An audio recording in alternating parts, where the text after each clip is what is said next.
On December 5, 1945, at exactly 10 p.m., 5 US Navy bombers rose into the air over Florida. The weather was calm, the sea was gentle, and nothing on the horizon suggested that the next 3 hours would produce one of the most chilling disappearances in American history. But at 3:15 p.m., something happened inside those cockpits, something that caused experienced pilots to panic, compasses to spin wildly, and radio transmissions to turn into whispers of fear. And then the Navy heard the final message. Everything is wrong, nothing is as it should be. Those words were followed by silence. No mayday, no coordinates, no trace. 5 aircraft vanished. 14 men disappeared, and the rescue plane sent to save them also never returned. Before we go deeper into one of the most disturbing mysteries of the 20th century, don't forget to like the video and subscribe so you don't lose what comes next, because the story of Flight 19 is far more terrifying than the legend that made the Bermuda Triangle famous. The mystery begins with Lieutenant Charles Taylor, the man assigned to lead the training mission that day. Taylor wasn't inexperienced. He was a combat veteran with hundreds of hours in the air. He had flown in the Pacific, survived enemy fire, and trained dozens of younger pilots. But on this particular afternoon, he said something unusual to a fellow officer. He didn't feel ready for the flight. Something felt wrong. He couldn't explain what. He just had a bad feeling. It would be the last mission he would ever lead. Flight 19 consisted of 5 TBF Avenger torpedo bombers, rugged, slow, heavy aircraft that had served throughout World War I. Each carried 3 men: pilot, radio man, and turret gunner. The mission they were given was simple: fly east over the ocean, turn north, then head southwest back to Fort Lauderdale. It was a standard 3-leg navigation exercise that students completed every week. Nothing complicated, nothing dangerous. At first, the mission went exactly as planned. The formation maintained its course, the engines hummed steadily, and radio communications were normal. But shortly after 3 p.m., the first sign of trouble crackled through the speakers of the Fort Lauderdale control tower. "This is FT-28, both my compasses are out. I'm trying to find Fort Lauderdale, but am not sure where I am," the operator froze. FT-28 was Charles Taylor, and compasses do not simply go out on 5 separate aircraft. Taylor reported seeing islands beneath him.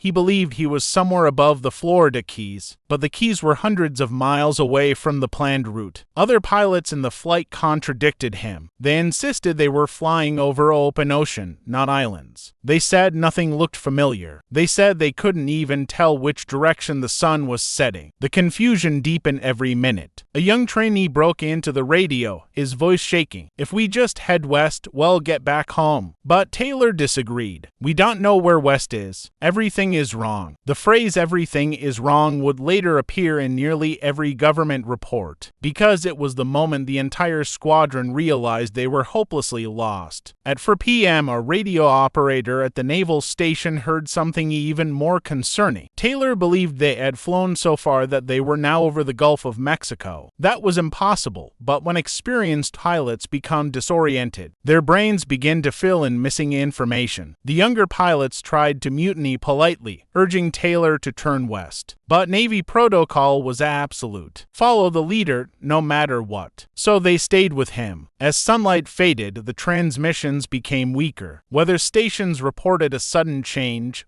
winds shifting, waves rising, the sea turning violent. The bombers were running low on fuel. Their heavy engines burned massive amounts of aviation gas. Soon, they would have no choice but to ditch in the ocean. At 5:50 p.m., the Navy heard the last fully audible message: "It looks like we're entering white water when the first plane drops below 10 gallons. We all go down together." That sentence told search teams everything. The squadron was preparing for a coordinated water landing, one of the most dangerous maneuvers a pilot could attempt in rough seas. Then came a final faint message: "We can't see anything. We're not sure how long we can stay in the air after that." Silence. Not static. Not interference. Just silence. And that's when the Navy realized what was happening. 5 heavy bombers were about to vanish into the Atlantic, and nobody knew where. Within minutes, emergency procedures activated across Florida. Searchlights lit up the skies. Airfields scrambled rescue aircraft. Ships and cutters were diverted at full speed. The largest search and rescue operation in U.S. naval history had begun, but before a single ship reached the search grid, the situation became even more horrifying. One of the rescue aircraft, a massive PBM Mariner flying boat, suddenly disappeared from radar. It carried 13 men. Witnesses on a nearby tanker reported seeing a fireball in the sky. The rescue plane had exploded. Now, 27 sailors were missing, and nobody knew why. The search began long before night fully settled over the Atlantic. Dozens of aircraft swept across the darkening horizon, flying low, scanning the waves with searchlights. From naval stations all across Florida, reports flooded in, sightings of flashes, reflections on water, strange bursts of light. Most of them turned out to be nothing, but one of them wasn't. A tanker ship, sailing 20 miles off the coast, radioed in that it had witnessed something terrifying. A fireball in the sky like an explosion, then pieces falling into the water. That fireball was believed to be the PBM Mariner, the rescue aircraft that had taken off to find Flight 19. The Mariner was known among pilots as the flying gas tank because its fuel compartments were massive and prone to ignition. A single spark, a single mechanical failure, a single miscalculation could turn the aircraft into a floating bomb. When the tanker's captain described the explosion, Navy officials realized they weren't searching for 5 lost planes anymore. They were searching for 6. The night grew colder. The moon was covered by thick cloud bands drifting from the east. The wind picked up.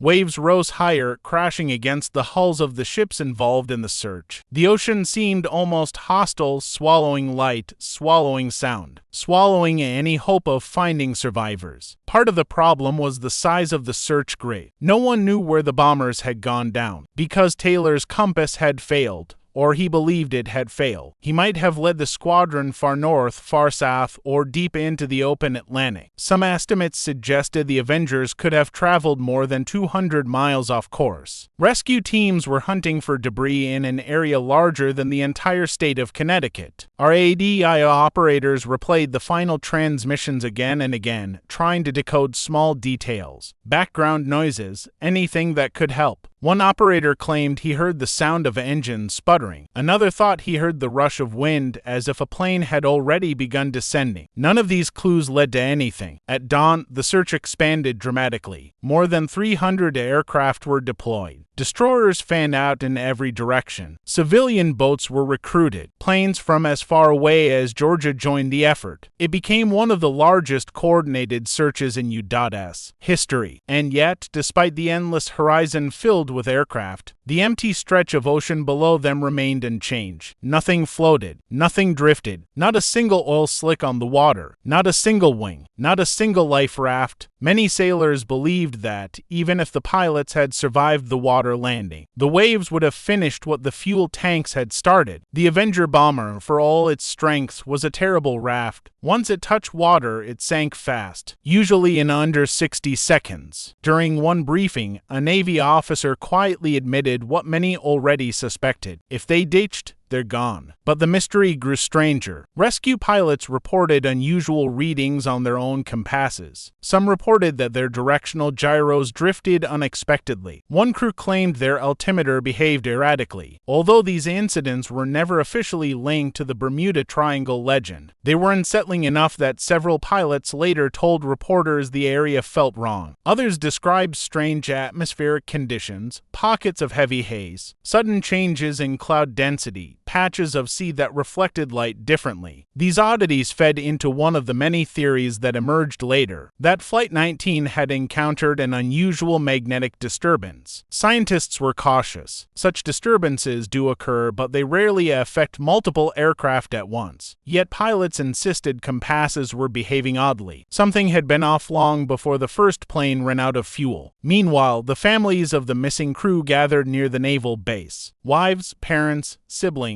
all waiting for news that didn't come. The Navy provided updates every few hours. Each update sounded the same. The search continues. Nothing more. On the second day, the Atlantic calmed slightly, revealing more of the open surface. Still nothing. No debris field. no life jackets, no float gates, no oil, nothing at all. The ocean was clean, untouched, as if the planes had never been there. On the third day, the search stretched into the Bahamas. Navy blimps scanned the water from above. Helicopters hovered low to the waves. Sonar-equipped ships swept massive circles. Thousands of square miles were covered. Still nothing. This total absence of evidence became the heart of the mystery. Even when planes crash violently, something always surfaces. Wreckage, fuel, rafts, paper, clothing, broken components. But here, the ocean returned nothing. One officer wrote in his report, "The area has swallowed them completely." By day 4, the search was being questioned inside the Navy. Tensions were high. Officers debated Taylor's decisions. Some argued he had panicked, become disoriented, and led the entire squadron in the wrong direction. Others defended him, citing mechanical failures and unpredictable weather. Some believed Taylor had mistaken the Bahamas for the Florida Keys, a navigational error that would have placed them far east, not west. If true, the squadron might have crashed in deep water trenches where no recovery was possible. Meanwhile, speculation began to swirl within the ranks about the PBM Mariner's explosion. Why had it detonated so violently? Was it a mechanical issue? Did it collide with something? Or had it been struck by lightning? The Mariner's wreckage was never recovered either. In total, 27 men were missing. 14 from Flight 19, 13 from the rescue aircraft. Not a single body was found. On day 5, the Navy abruptly ended the main search operation, scaling it down to small patrols. The official reason was simple: no debris, no signals, no clue where to continue. Off the record, it was clear they didn't believe survivors remain. A week later, the Naval Board of Investigation convened. They reviewed radio transcripts, weather reports, maintenance logs, training schedules, and more than a dozen eyewitness testimonies. They debated for weeks, and then something unusual happened. Their first conclusion, their official written conclusion, stated that Taylor had gotten lost, that his decisions confused the younger pilots, that the squadron had likely run out of fuel and crashed into the sea. But someone in the chain of command refused to sign it. The reason was extraordinary. Lieutenant Taylor's mother. She fought the Navy, arguing fiercely that her son was an experienced combat aviator who could not have made such obvious mistakes. She demanded that the record be changed. Remarkably, the Navy agreed to revise it. In the final report, the cause of the disappearance was changed too. Reasons unknown. It was a rare concession,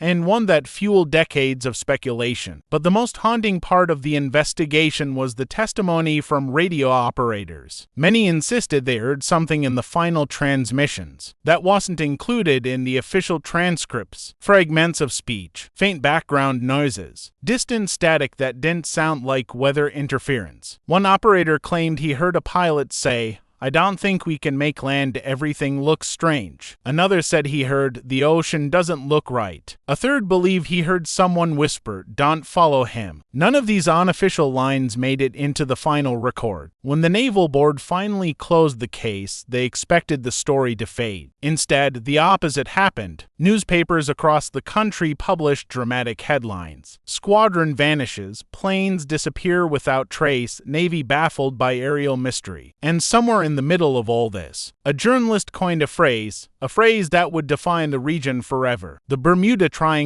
As the media amplified every detail, the public imagination exploded. Flight 19 wasn't simply a Navy accident anymore. It became a mystery, a symbol of something larger, something the ocean itself seemed determined to hide. Reporters interviewed sailors who participated in the search. They spoke of strange cloud formations, patches of water that reflected moonlight in unnatural ways, areas where radio static grew so violent it drowned out all communication. Some of it was exaggerated, some of it wasn't. The Navy tried to maintain control of the narrative, but the more they insisted there was nothing unusual, the more people believed the opposite. Rumors spread that the pilots had flown into a massive electrical storm that distorted their instruments. Others claimed that the Avengers had struck a rogue wave, a towering wall of water that can rise unexpectedly in the open ocean. This theory suggested that the planes might have been swallowed in seconds, leaving no trace behind. But the most persistent theory, the one that truly shaped the legend, involved a supposed zone of magnetic instability. Pilots in the area had reported strange compass behavior long before Flight 19 disappeared. Some described compasses that rotated slowly without stopping. Others claimed their readings drifted by several degrees in minutes. These anomalies were usually brief, often harmless, but they were real. Scientists later concluded that the region does experience sporadic magnetic variation due to geological formations beneath the seafloor, but could such a variation mislead an entire squadron of trained aviators? Some experts said yes. Others insisted it was impossible. The argument centered around Lieutenant Taylor. Although he flew combat missions in the Pacific, he wasn't familiar with the Bahamas. Many historians believe he mistook one chain of islands for another, leading him far off course. But then the question becomes, why didn't the younger pilots challenge him? Why didn't anyone attempt to break formation? In normal circumstances, they might have. But Navy training stressed discipline. Follow your leader. Stay in formation. Do not scatter. In a moment of confusion,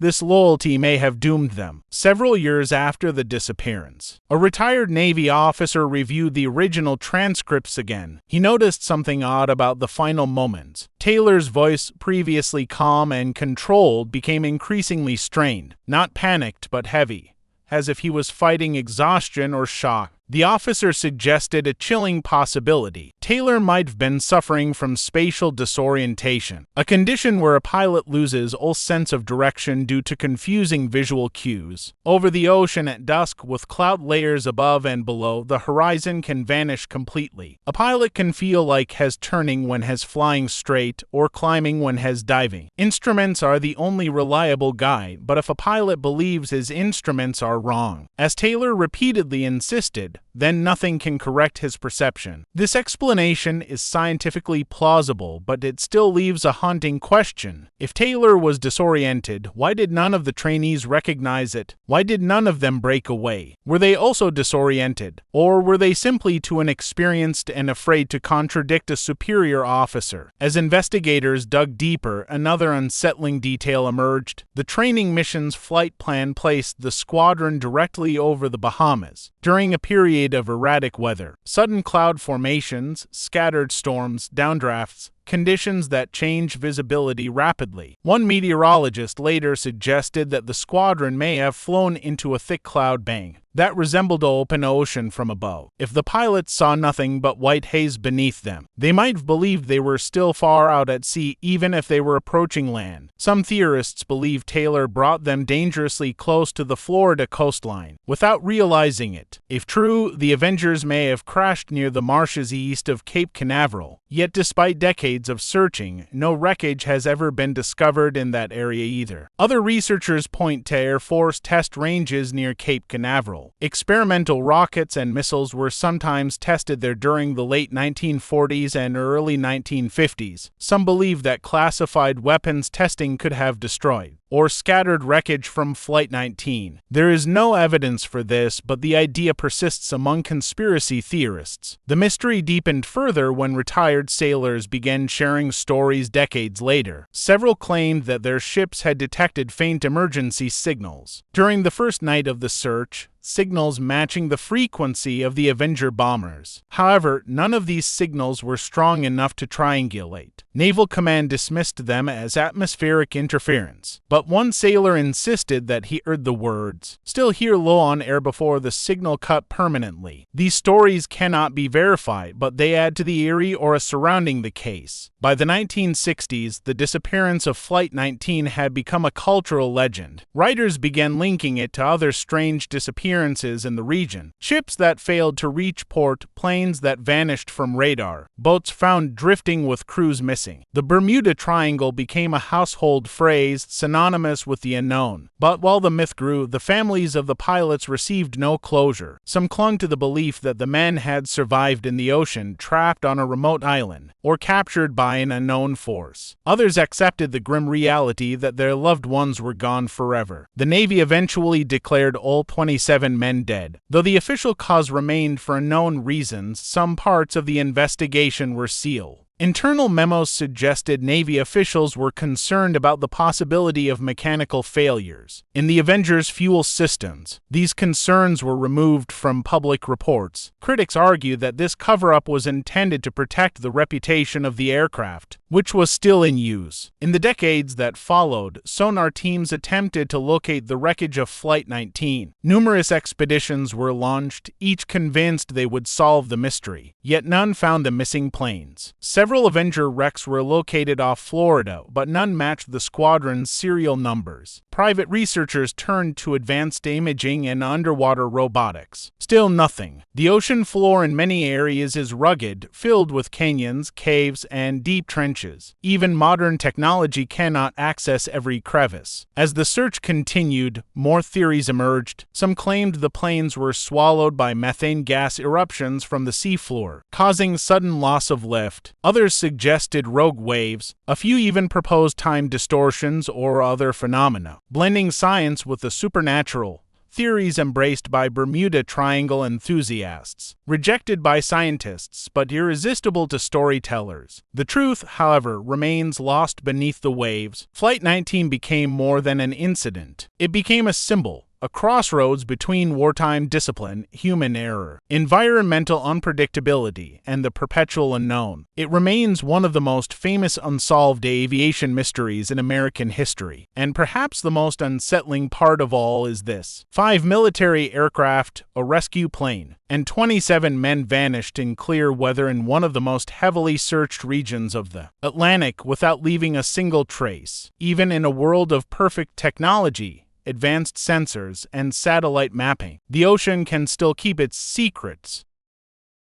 As decades passed, the disappearance of Flight 19 refused to fade. Instead, it grew more complex. Researchers discovered inconsistencies in the Navy's handling of the case. Certain radio logs were incomplete. Portions of internal memos were missing. Some pages of the investigation were heavily redacted. To many, this secrecy suggested that something was being protected, whether it was the reputation of the Navy, flaws in the Avenger aircraft, or simply the uncertainty of a chaotic incident that officials preferred not to revisit. One of the mysteries that emerged in later decades was the question of Lieutenant Taylor's health and mental state. Some historians claim he was unsettled before the mission even began. According to testimony from fellow officers, Taylor had requested not to fly that day. He allegedly told superiors that he was not familiar with the training area, but his request was denied and he was assigned anyway. If true, this detail paints the disappearance in a different light. A mission led by a man who felt unprepared, commanding trainees who depended entirely on him, flying into complex weather and potentially magnetic anomalies. A chain of small uncertainties that built into a disaster. Others argue that this story is exaggerated. Flight records show that Taylor was indeed experienced, but not specifically in the Bahamas. Still, an unfamiliar environment can deceive even the strongest pilot, especially when instruments behave unpredictably. The personal stories of the pilots add even more weight to the tragedy. One of the trainees, George Devlin, had written a letter to his parents days before the mission, saying he felt confident about his training and looked forward to finishing his certification. Another pilot, Robert Gerard, was planning to return home for Christmas in just 3 weeks. These men were young, optimistic, and unaware that their routine afternoon flight would become a national legend. Their families received official condolences, but no answers. Some waited for years, hoping that wreckage would surface. One mother reportedly left a porch light on every night for 2 decades. She believed her son might someday be found. He never was. The story of the PBM Mariner, the rescue aircraft that vanished the same day, is almost as haunting. Witnesses saw a fireball in the sky, but no debris was ever recovered beyond small patches of oil. One theory suggests the Mariner exploded due to a known fuel vapor issue. Another theory claims it may have collided with Flight 19 if the squadron was drifting toward the coast, but the absence of remains leaves every explanation open. In the 1980s, underwater search teams began scanning the seabed with sonar. Dozens of Avenger wrecks were found over the next 30 years, but none matched the serial numbers of Flight 19. Some were from training accidents, others from post-war crashes, but all contributed to a growing sense that the ocean floor off Florida is a graveyard of forgotten warplanes. One explorer, a former naval aviator, spent 20 years searching for the lost squadron. He mapped more than 1,500 square miles of seafloor. He found shipwrecks, cargo vessels, and several unidentified aircraft, but no sign of the 5 missing Avengers. In a documentary interview, he said bluntly, "If Flight 19 is out there, it's hiding better than anything I've ever seen. Modern sonar can scan deep, but not everywhere. Underwater cliffs, caves, and trenches still hide vast regions. Some speculate the Avengers may lie in one of these deep pockets, preserved but unreachable. Others believe the planes scattered on impact, their fragments buried under decades of sand and sediment, lost to time itself. Another theory proposes that the Avengers ditched near the shore, not far from Florida's coast, and that currents carried the wreckage out to sea. Strong Gulf Stream currents can drag objects hundreds of miles. If the planes broke apart, pieces could be scattered across an enormous area, impossible to track. But perhaps the most persistent theory